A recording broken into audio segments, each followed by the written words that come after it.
Ito po ang glossy black color na Yamaha Fat Show 125. Silipin natin ngayong araw. Tara!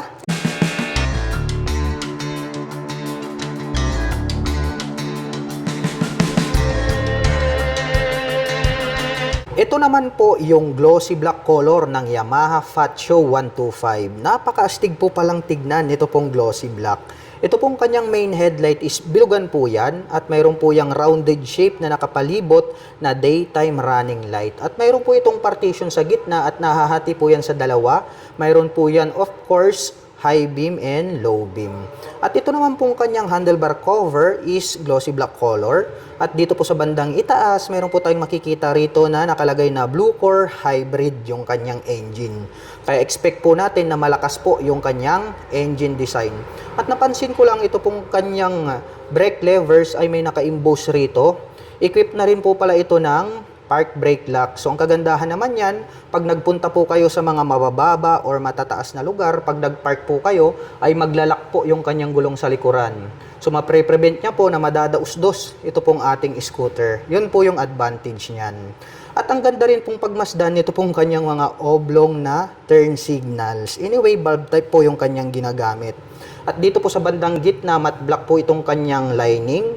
At may nakalagay naman po rito na Yamaha logo. At mayroon naman pong capital F dito po sa bandang gitna. Ang meaning naman po niyan ay yung kanyang model name na Fat Show. Silipin naman po natin ito pong kanyang front suspension. Telescopic fork po siya na black color. At ang lapad po talaga nito pong kanyang front fender. Ganyan po talaga yung style ng mga classic scooter. At gumagamit po ito ng single rotor disc brake with single pot caliper na glossy black.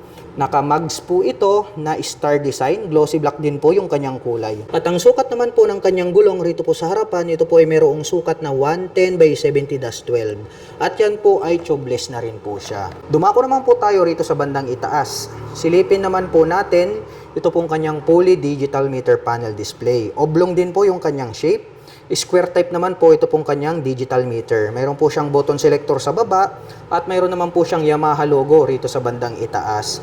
At ito po palang kanyang mga stock na side mirrors. Ang cute din, no, kasi bilugan.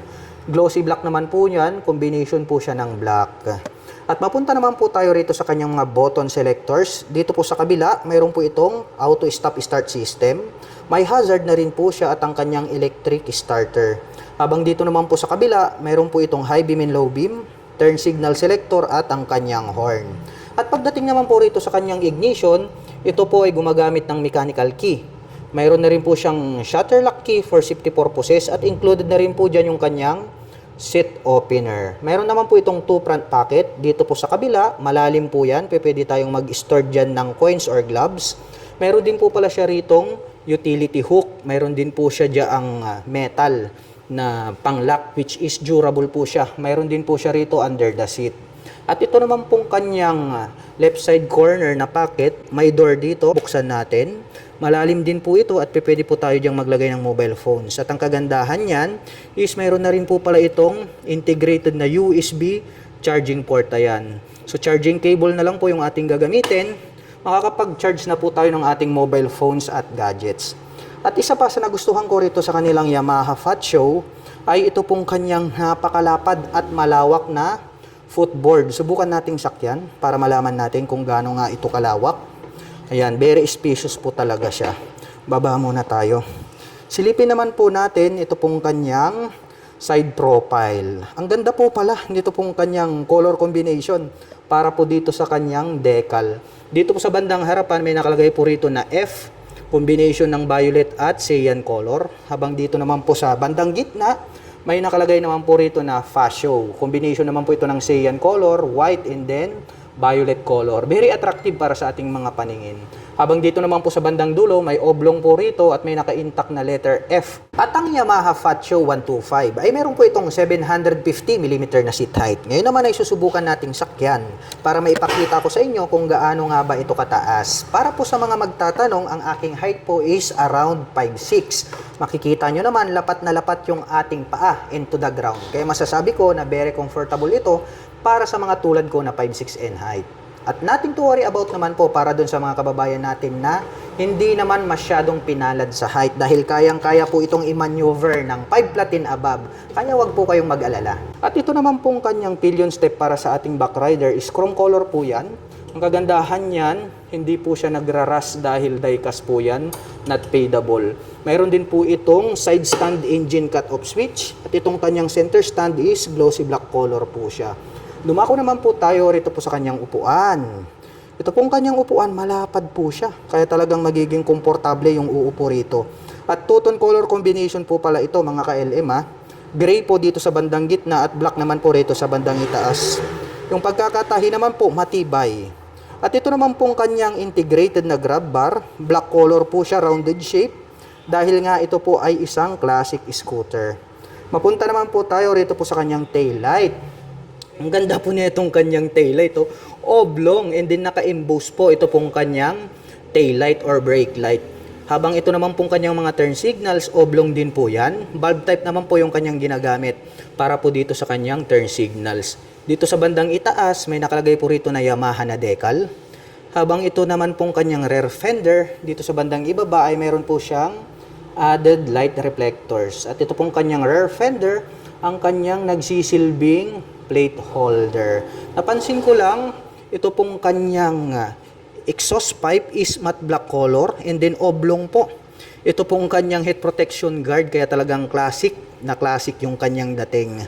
At mayroon po itong single exhaust. At pagdating naman po rito po sa kanyang cooling system, ito po yung kanyang pan which is ito po ay naka-air cooled.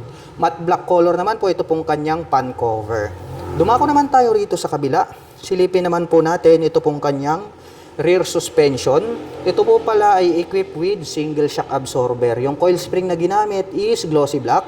At mayroon naman po itong drum brake pagdating po rito sa kanyang preno dito sa likuran. At ang sukat naman po ng kanyang gulong rito po sa likod, ito po ay mayroong sukat na 110 by 70-12. At ito pong kanyang engine, ang cute ng pagkaka-design, no? Napaka-muscular. Matte black naman po ito pong kanyang engine cover. May naka-intact po dyan na Yamaha. And then ito pong kanyang airbox filter cover is black color lang din po. Speaking of engine mga ka-LM, ito pong Yamaha Fat Show ay mayroon po itong 125 cubic centimeter engine displacement. Naka single cylinder, single overhead cam, 4-stroke with 2 valve. At nakakapag-provide naman po ito ng maximum power na 6.2 kW at 6,500 RPM. Habang nakakapagbigay naman po ito ng maximum torque na 10.6 Nm at 4,500 RPM. At mayroon naman po itong fuel tank capacity na 5.1 liters. At mayroon naman po itong fuel consumption na 47 km per liter. At ang kabuuang bigat ng scooter na ito ay mayroong bigat na 95 kilograms. At ang presyo po ng Yamaha Fat Show 125 ay nagkakahalaga po ito ng 93,900 pesos. At kung balak mo naman pong kumuha ng hulugan ay kailangan mo lang pong mag-down payment ng 9,900 pesos. At mayroon naman po itong 4,870 pesos sa loob po yan ng 3 taon. At para naman po sa mga nakapanood ng video na ito at interesado pong maglabas ng Yamaha Fat Show 125 ay maaari nyo po akong i-message at i-PM. At ako na din po yung magbibigay sa inyo ng pinakamalapit na Guanzon Yamaha dealers sa inyong lugar. Hanggang dito na lamang po. Kita-kits po tayo sa mga susunod na scooter updates. Bye-bye!